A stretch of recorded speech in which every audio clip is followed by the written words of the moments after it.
Hey guys, welcome back to my channel. I'm Angel. So this will be day 4 of the fast. And at first, I'm not gonna lie, I was a little like sad because I didn't feel anything happening. But then something happened, right?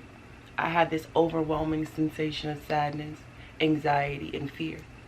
And this time, I learned from my last lesson, I didn't give anybody what I was feeling. I just, was quiet and absorbed it and like really felt it. And then my friend Andrew comes into the job, and I'm just having all these thoughts, and my thoughts are telling me, I want to die. I'm scared. I'm having anxiety. And then like it took me a long time to get up the strength to go over and walk over to him and tell him that I want to die. And I did. I told him that, and he said like, no you don't. And I'm like, yes I do. And then I go on the back and I just lay my head down on the table, and I'm just feeling so sad to the point where like I couldn't even control it. And it was just like he was getting ready to leave out. He touches my back, right? I know it was him because he said it was him. But when that first happened, that I didn't feel his touch. I didn't feel his hand. And I didn't see him touch me. I just remembered how I felt when he touched me. And it reminded me of the time when God first touched me, when he first came into my life and saved me from myself. And Andrew could say all day that it was him that touched me. But I know who touched me. I felt it. And then after that, like I had worked myself up into an anxiety attack all day. It was like I was so scared. I was such a child in that moment that I would call my mom. I was so scared that I called my mom, and I called my dad, and I just asked for help. Like my breathalyzer in my car, it was in a lockout because I decided to have a drink and drive, and then like I wasn't drunk, but then as I drove so the machine was in a lockout. And so I leave work to go get the machine unlocked, knowing that I owe a past balance on it. So they end up telling me they can't get the machine unlocked, and I know that I have 3 days to do this. So I was so scared. Such a child yesterday that I called my mother. I called my mother, and my mother helped me. And it made me feel really, really, really, really good, because it's like I thought that I was giving up because I was having all these overwhelming thoughts and these feelings that I couldn't control. But I kept fasting. I kept this thing going, like even though my mind was telling me not to, I knew that even if I couldn't pray, I was fasting, so that's prayer in a sense. Like I didn't know that I was doing this at the time. This is like after the fact, when I got home, and I was just like fasting. Everything in me wanted to just eat a cheeseburger and fry and just, not do it. But I stuck it out. And I learned that yesterday I healed my inner child because I said the words, I said I was scared. I said that people were mean to me. I said all these things that the child in me would have said. Couldn't say. She didn't say.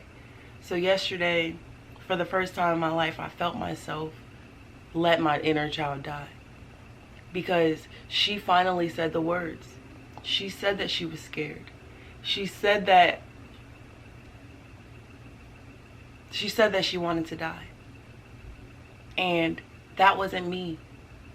Because looking back, I don't feel like that. I don't think like that anymore. So I can only think about one thing, is God gave me what I asked for. And he gave me a second chance to do this thing. Saying the words is very powerful. I say that in my other videos, but like just saying the words. And he did it. He did it, and I feel different today. I feel like me, more in control. My mind's better. I'm gonna keep this fast going. And it's just like, now I get to be happy today just because I'm happy, because I know what he did in my life yesterday. I was listening to a couple of people yesterday because I was having a bad day, and I was just listening to The Power of the Present by Pastor Touré Roberts. The Power of the Present Moment by Pastor Touré Roberts. And that whole entire sermon fed me, gave me water. Like, it was so spiritually healing just to hear it, because I wasn't listening with my ears. I was listening with my God ears. So I heard it different. And then I listened to The Grace to Make Change by Bishop T.D. Jakes. And I listened to The Grace to Make Changes. I think it was a part 2. And then I listened to Strengthen What Remains. And I was just listening, trying to figure out what God is trying to tell me in this moment. And what God is trying to tell me is who I am. I can't go into this new thing with those old anxieties. I can't go into the new thing with the same fears, because then I'll end up talking myself out of a good thing. And right now, all I have is the faith and the images he showed me in my mind to keep me going, keep me doing this, keep myself fed. You know, I'm really proud of myself. I didn't think I could do this at first, this fasting thing. Like, I didn't think I could do it. But I didn't listen to that voice telling me that I couldn't do it, because I knew that I wanted to do it. I knew that something about this time was different. Something about me was different. And that little girl yesterday, like, the words she was saying, the little girl is me, by the way. She was saying, I'm hungry, but it wasn't for food. She was saying, I'm scared, but it wasn't because she was scared, because we're not scared anymore. We don't have the same traumas. She was saying that I have come so close with God. I've been really doing this thing, and she feels it. She feels it inside of me, and she finally decided to let me go with his grace. So I'm healed. Saying the words, I am healed, because I want it. I cannot do this thing and be scared. I'm realizing that now, because the things he wants me to say and the things he wants me to do are bigger than me. And they're for you and for me and for any generation that's going to be connected to anybody that I know, will know, going to know, the whole world. Nobody is exempt from what God is trying to show me. And I'm building myself up always, just building up the confidence to do this, man. It's just like, but now I don't feel that. I don't feel like I have to take such small steps, because I feel like he did something big. Like, I'm ready for the bigger steps. Like, it's not really, it's still one day at a time, one step at a time, one footstep at a time, but my footsteps are bigger. My breaths are bigger. Like, it's all just bigger. I feel renewed, a rebirth. And it was by allowing myself to say the words. She did want to die. She was hungry, but it wasn't for food. She was hungry for him. Without him yesterday, like, he was there, of course, because I made it through the day to even see what was happening inside of me. But just to even say it, it made me realize how not scared I am, how strong I am, and how important it is to keep the people in my life that are in my life, and be okay with having new people in my life, because people can only add to me now. Like, I can't explain it in words. It's only feelings. Like, my body feels different. The day feels different. Like, today feels different. Like, I want to fast just because I want to fast, not because I have to. I mean, of course I have to, but like, I'm just really doing this because I want this. And it feels good knowing that I was able to heal a part of me with doing this. And he gave me all the tools and all the things I needed to just do this part. He got me ready for this fast. Mentally. Like, he already gave me all the tools I need. All the lessons I needed to learn, I learned them. And there's still more to come, but in this moment, in this time, in this present beautiful moment, I learned the things that I needed to learn to let go. And I'm proud of myself. I'm really proud of myself. I'm looking at myself and I'm smiling, and it's like a genuine smile. Saying the words is so freeing. So I would encourage you, whatever you're going through, just say the words. say the words to yourself. Like, record it on your phone. Just say the words. Say what scares you. And then look at yourself. Look at yourself and really see if it scares her or it scares you. And 9 times out of 10, you're going to realize that it scares her. So you have to go back into your mind and figure out why that scares you. What happened in your life? What age you are at that? Like, I realized yesterday I was 8 years old, I was 12 years old, and I was 16 years old. And I think 18, I think he healed it all. Honestly, I don't think there was no limits to what he did yesterday in my life. I just allowed myself to feel it. Allowed myself to sit in me. Hear the thoughts I say to myself, but they were so loud and so overwhelming that it did really scare me. But it scared her, but it freed me. Like, I think I'm finally realizing how to coexist with my younger self, because I cannot go into this thing without her. Her love for me is too deep.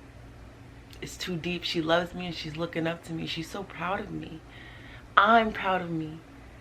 And we're proud of me.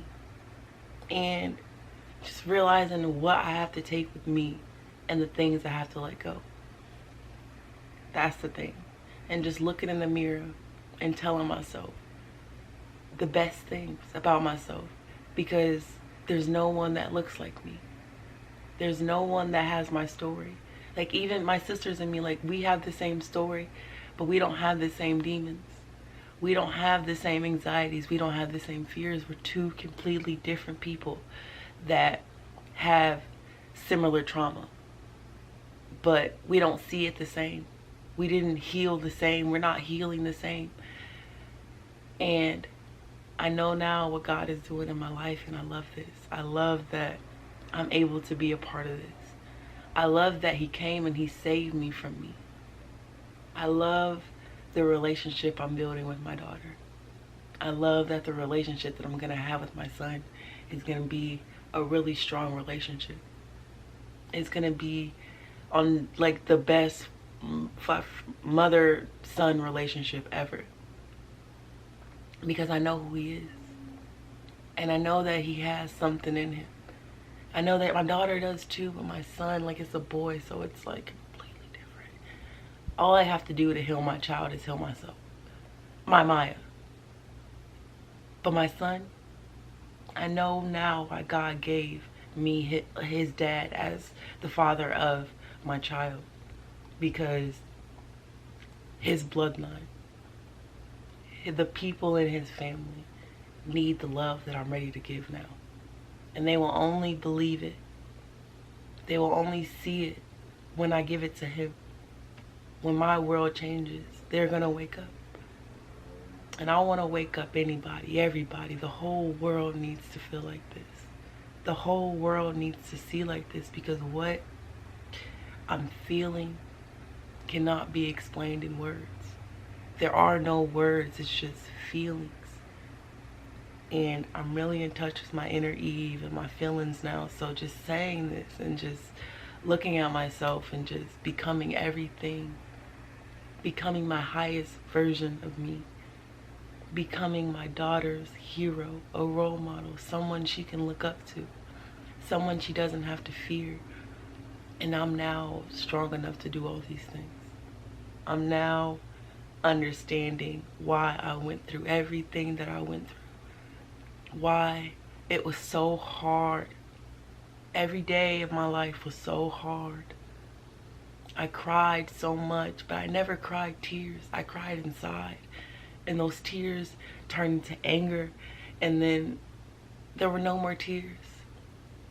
And I don't think that I could ever regret anything that I went through, just because it got me here.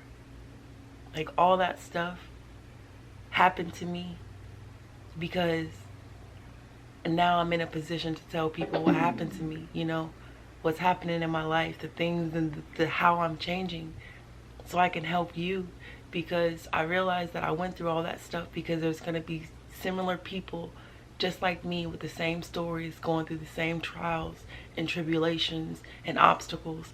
And if you don't believe in God, if there's nothing on social media like this where I'm being myself, I'm being real vulnerable. Like, I built myself up to do this. Like, I made myself a whole new human being of God just so I could do this. And I didn't realize that I was fighting for me. Like, when I first started this thing, I thought I was fighting for my baby dad. Like, I was fighting to be his wife. I was fighting to have that. But it was so much bigger than that. He was teaching me how to fight for me, but I already had the tools to do it. I already knew how to do the things. I just had to listen to his voice. Stay with him. Don't leave. Don't leave him. Don't leave him. Once you go with God, once you really like just put your heart in this and just make it you, like, he is with me in a way that I can only explain in feelings. Like, I'm changing. I feel different. I'm seeing different and I hear different. And I'm not hungry for food today. I'm not. I'm hungry to give the word. Like, I'm changing. Like, when I went to the Ramada, it was like he was literally giving me certain people, like drawing my energy to them. Like, I couldn't stop looking at them. And I thought it was because, you know, like, all of the women that I talked to were very pretty, very something. But God was telling me to walk over to them and let them know that I'm praying for them. You know, I did all this stuff. I did all this stuff and I didn't know why. I called my sister, like, I don't know what's happening to me, sis. This feels weird. Like, I'm literally walking up to people just saying I'm praying for you. And they're hugging me. And some people are like brushing me off and like, praying for me. I'm good. Like, okay, but God told me to come over here, so I'm praying for you. I'm praying for your kids. Like, you never forget somebody that walks up to you and says something like, I'm praying for you, when they need it most. I don't know what they're going to go through. It was 4 women. I don't know what they're going to go through, but I know that they needed to know that somebody was out here praying for them, trying to do something for them, so we don't have to face the same battles that they faced in the Bible. I'm realizing now with the Bible too, it's a beautiful, beautiful, beautiful book. But it's so unrelatable because we can't relate to dragons and tigers and bears, oh my. But what if I said it wasn't that? It was trauma, not healing, generational curses, all that. If I said those words, would it make sense to you? That is just people telling their stories. And YouTube was created, I have without a doubt, was for people to do this, to be ourselves, you know. The Bible is such a beautiful book, but all that is a bunch of people's stories, a bunch of people's just depictions of who God was.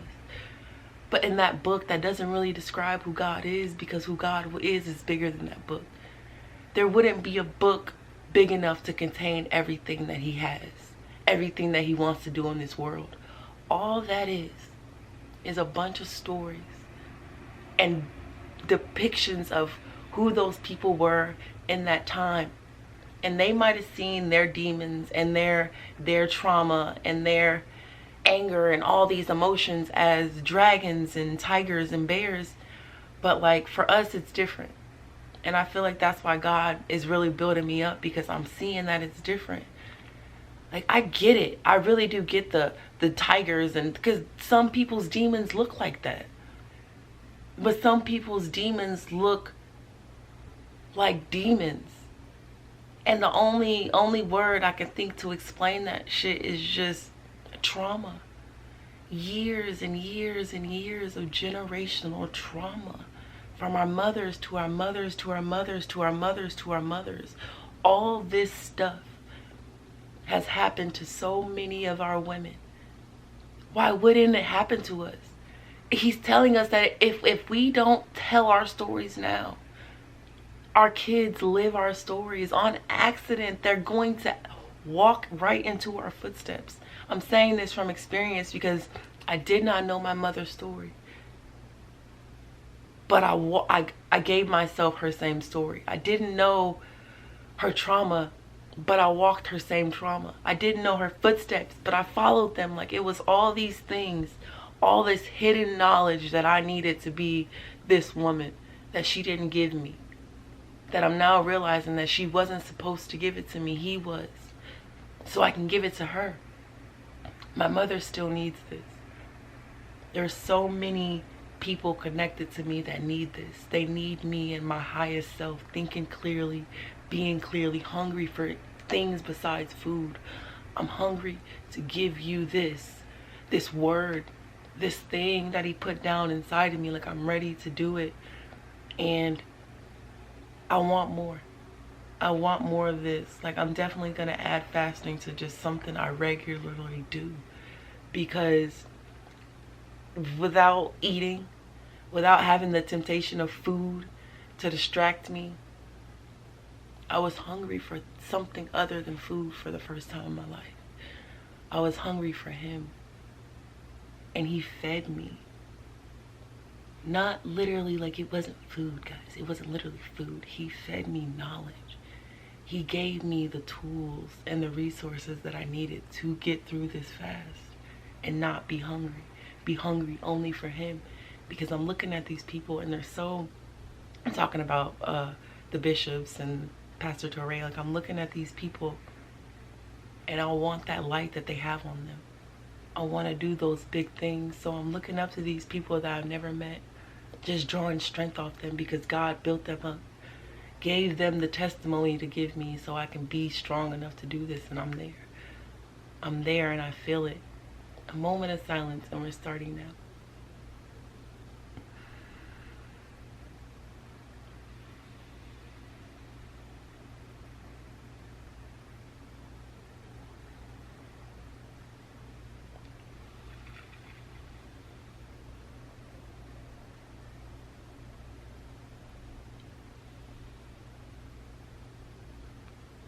Bye guys, until my next video.